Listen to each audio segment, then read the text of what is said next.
Hello and welcome to this week's A Photographic Life.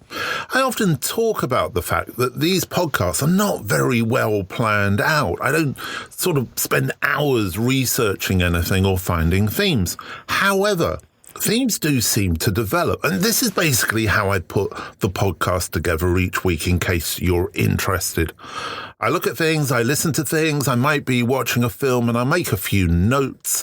I'll put them up on my laptop in front of me, never more than a few sentences or occasionally something that I want to read out to you and get correct. I'll cut and paste it onto a document and I'll go through it.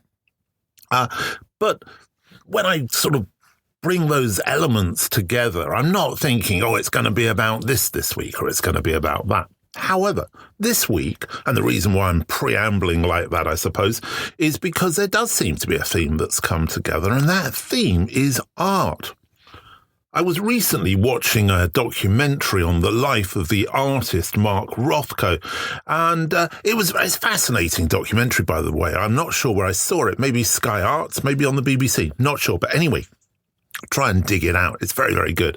Anyway, what was fascinating for me was it took at least 30 years for him to evolve that visual language that I presume a lot of us will be aware of if you're aware of Rothko's work. I know when I was an art student, I spent many hours sitting in the Rothko room at the old Tate, which is now the Tate Britain. And they've moved those paintings to Tate Modern. The paintings that were commissioned for a restaurant wall and which he wasn't happy to allow to ever be hung. He was paid $35,000 for those paintings, for that commission in the 1950s. But the paintings went into storage and he sent the money back. Anyway, so it took him nearly 30 years to create that visual language, which so many people have connected with. It's a language that looks very simple, but it's not. It's very deep, it's very layered, it's very technical, and it instantly made me think of the photography of William Eggleston. Again, the simplicity of the snapshot looks very easy, but if you've ever tried to paint a Rothko, or if you've ever tried to create images like Eggleston, you'll understand the nuance, the sophistication, the importance of their life experience in the making of that work. The simple is never easy because in reality, it's very complex. And I think that's a really key element in understanding photography and reading photography. It's so easy to see work and think, well, that doesn't look very difficult. I can do that. Well, if you try, you'll find out that it isn't easy at all. It would be impossible to find things all of the time to inspire us. I'm really grateful for my friends and people I know and people I don't know, actually, who send me links to things that they think I might be interested in. That happened also in the last week. A very good friend of mine, old school friend of mine, artist, photographer, Paul Glazier in Amsterdam, sent me a link to a little film made by the Louisiana Channel. It's available on YouTube. And it's on US-based Danish photographer Jacob Au Sobel, who speaks in this film about the use of the word artist in relation to what he does. And it's really interesting because what he said was that, first of all, he's a father, and then he's a husband, and then he's a fisherman, and then finally he's a photographer. And what he was talking about with this kind of phrase, this word artist, that he certainly seemed to feel a little bit uncomfortable with in relation to his practice, to his work, which, if you're not aware of it, as I always say, do check him out. That's Jacob, which is Jacob, Au, A-U-E, Sobol, S-O-B-O-L. Beautiful black and white work, and primarily made in harsh climates where he embeds himself in community. Anyway, what he said about the use of the word artist is that the artist is about how you live and how you see the world. It's not necessarily about what you do. I quite like that. Whilst we're talking about art and watching things, I've recently also been catching up with Robert Hughes's Shock of the New. that's appeared on our televisions here in the UK after 33 years. I well remember as a 16-year-old art student watching it on Sunday evenings and being totally obsessed with how it presented the history of art. There's some photography in there as well, but the history of art and how it connects to social and economic change. Hugh's, to me, the only person along with John Berger who I really enjoy writing about photography and art forms. For me, they both challenge our perception, but at the same time do so in a way which is understandable, which isn't overly academic. But I don't want to go down that road. What was really interesting to me was when I first saw it as a young, impressionable 16-year-old, I can remember not really understanding very much about it, but being incredibly excited about all these things I'd never heard of or that I never knew anything about. And I immediately started to write down words and names that he mentioned so that I could go to the library, yes, one of those places, and find books about these people. And I don't mean my school library or my art school or my university library, because we didn't have that to that extent. I mean the local library in Mitcham that I used to go down to regularly to try and find books about art. Watching it now, I understood a lot more about what he was saying, and I think about what he was trying to say. But interestingly enough, I found it even more challenging. Instead of just picking up on those names of people, I started to think about the construction of his sentences, the phraseology, and how he was looking at things and how he was trying to make us look at things. For me, this is what photography is about. Maybe it's not for you, but maybe you might want to have a look at it from that perspective.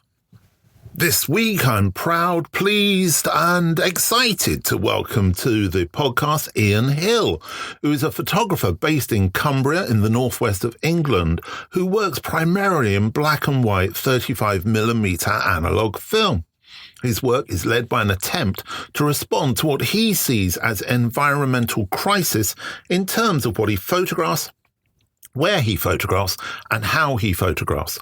This has led to an increasing focus on the local, the small scale, the unnoticed hedgerow plants, gate latches, abandoned walls and sheepfolds.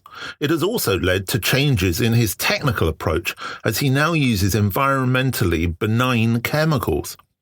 He states that his work has helped him to redefine his photography as he works on projects which speak more about the local, the need for nurture, and about our connection with the land. He has published 3 books of his work: The Fisher King, Alchemy, and Lineage. Some years ago, I visited an exhibition at the British Library of early 19th century photography. I was fascinated by the scale and the quality of the images, the way in which photography developed so rapidly in those middle years of the 19th century. I stood entranced for some time in front of one particular picture, an image of William Henry Fox Talbot's of a single ash tree in the countryside near Laycock Abbey. It was a reprint, I suppose, from one of Fox Talbot's original glass negatives. And I was struck how it is possible that that light on that ordinary winter's day in 1842 can somehow be captured on this piece of paper for all time. I had at that time been taking and developing photographs for many years, but I think that moment crystallised for me some of the ineffable magic of photography, its curious mix of art and alchemy. I'm of the generation for whom photographs, particularly black and white photographs, were the principal means of recording places, events and people. They have a potency which is born of their time, a way of conveying some version of the truth, but which could also leave gaps and mysteries. The lack of captions or timescales, unnamed people appearing in the family album, places we cannot recognise. They were always there in my upbringing, these unsorted carrier bags of old photos, those familiar paper packets with heavy medium format negatives. I grew up, I suppose, with photographs being something of the language of memory, and I think my love of black and white photography is somewhere in this childhood impression. As a child, I spent my time exploring the fields, the lanes and ditches around the village where I lived. I was captivated by the landscape and by places that seemed somehow liminal between the natural world and the human. I can remember happening upon abandoned structures in the countryside and weaving fantastical stories and explanations about their origins. And in a way, I still do that with my photography. I use photography as a way to glimpse some kind of weird otherness about the natural world. I think I was always alert to something uncanny in the land around us, something that evoked a feeling in me unfamiliar from my everyday life of school and home. The writer Raymond Carver is reported as saying that literature is a force of memory we have not yet understood. And something in that phrase describes my relationship with photography. A photograph can be a depth charge in our subconscious. It can tell stories, pose riddles, leave things unsaid. This narrative quality has drawn me over the years to photographers such as the great interwar generation of American photographers like Dorothea Lange or Paul Strand, but also more recently has drawn me to photographers whose work tells us only part of the story, like a fragment of a forgotten whole, photographer mythologists such as Francesca Woodman or Mina White. I want photography to leave me with unanswered questions as though there is something I'm struggling to remember. I was thinking of the function of memory in photography. Not recall, as that is something completely different. Recall is to bring to mind events which happened to us, places we've been, people we have known. Memory is not necessarily the bringing to mind of objective reality, but is instead analogous to the idea of truth. That is, it also taps into our collective subconscious and drags from it things which we know should be true, in the same way that a myth is a story that should be true, even if it is not factually so. Photography, used well, can construct a modern mythology, a way to reflect to us how the world might be, or how our place in it might be understood. So what does photography mean to me? It's a medium of ongoing narrative, a means of using one sense to stimulate others, a mechanism for arresting the viewer's attention and planting there some seed of a story. It is a way in which we try to understand the world, a lifebelt in a roaring sea. Thank you, Ian, for your contribution this week. Wow, there's a lot to unpack there, isn't there? And a beautiful way of ending it there. I love that kind of use of the sea. Sometimes it does feel a little bit choppy out there, doesn't it? And occasionally, I think we do get becalmed. But I don't want to carry that metaphor on much further than that. Who knew that Ian was going to start talking about art and the connections with art and photography in that way? As regular listeners know, I never listened to the contributions until the very moment that I dropped them into the episode. So you've just heard that for the first time, and so have I. Makes me want to immediately return to Ian's work, which I've already been looking at, I have to admit, and look at it in more depth. I wouldn't be surprised if you did the same. Now, I started off this episode talking about the film I'd recently watched about the artist and painter Mark Rothko.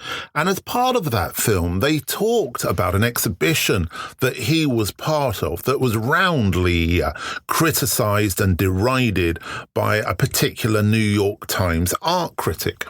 And as a response, both Rothko and the other artist he was exhibiting with wrote a letter to the newspaper, a very extended letter, actually, probably more like an opinion piece or an article, in which they pretty much said, well, we don't care what you think. We're about the future and you're about the past. Well, within that, Rothko also gave 5 kind of rules, like a manifesto. And as you know, as regular listeners know, I do like a set of rules that artists put together that kind of provoke discussion and debate. So I thought I'd share Rothko's with you. Obviously, they're very connected to painting, but I think there's a lot of relevance to photography also. So here goes. Number 1. To us, art is an adventure into an unknown world, which can be explored only by those willing to take the risks. Number 2, this world of the imagination is fancy-free and violently opposed to common sense. Number 3, it is our functions as artists to make the spectator see the world our way, not his way. I should add, her way also. Number 4, we favour the simple expression of the complex thought. We are for the large shape because it has the impact of the unequivocal. We wish to reassert the picture plane. We are for flat forms because they destroy illusion and reveal truth. Number 5, it is a widely accepted notion among painters that it does not matter what one paints as long as it is well painted. This is the essence of academicism. There is no such thing as good painting about nothing. We assert that the subject is critical and crucial, and only that subject matter is valid, which is tragic and timeless. That is why we profess spiritual kinship with primitive and archaic art. I mentioned in a previous episode that I would be talking about AI at an upcoming 2-day conference at the Royal Photographic Society. That's called Photography and Artificial Intelligence, and it is on October the 9th and I think October the 10th also. I'll just read a little bit about what's going on there so that you can get involved if you wish. There is a cost involved to this, I'm afraid. It's £60 to attend in person and £25 to attend via Zoom on the live stream. I'm not sure if this is going to be recorded to be seen afterwards for free. I do hope so. Anyway, what it says is this is the event which I will be talking at. Artificial intelligence has been part of photographic production for several years, but the easy availability of generative AI has prompted concerns about AI's impact on photography, as well as an interest in new ways of creating images in equal measure, notwithstanding ethical and legal issues. The conference is arranged in 4 panels: introductory, history, theory, application, legal rights practice, and creative practice, over 2 days, and each panel will be followed by a Q&A with the speakers. It's presented in a hybrid format, which means some people will be in person and some people will be online, I presume. So it sounds like a really good event. As I said, I will be giving a talk, and it will be very much from the commission perspective. But don't ask me anything more than that at this point, because I haven't written it yet. And I have to be honest, I'm going to leave it to the very last minute, because as far as I can see, things in the AI world are changing day by day. In the meantime, just one other thing to give you information about. The book I've been writing is coming to printed fruition. Condé Nast has left the building. The history of magazines and creativity that came out of Vogue House in London. Over 6 decades. Lots of relevance to photographers in there, and lots of little photography stories as well. Very much told from a first-person perspective, as I worked for Condé Nast all the way through the 1990s. Anyway, that's pretty much it for this week. Lots of stuff we've covered. Hope you've enjoyed it. And as always, please take care.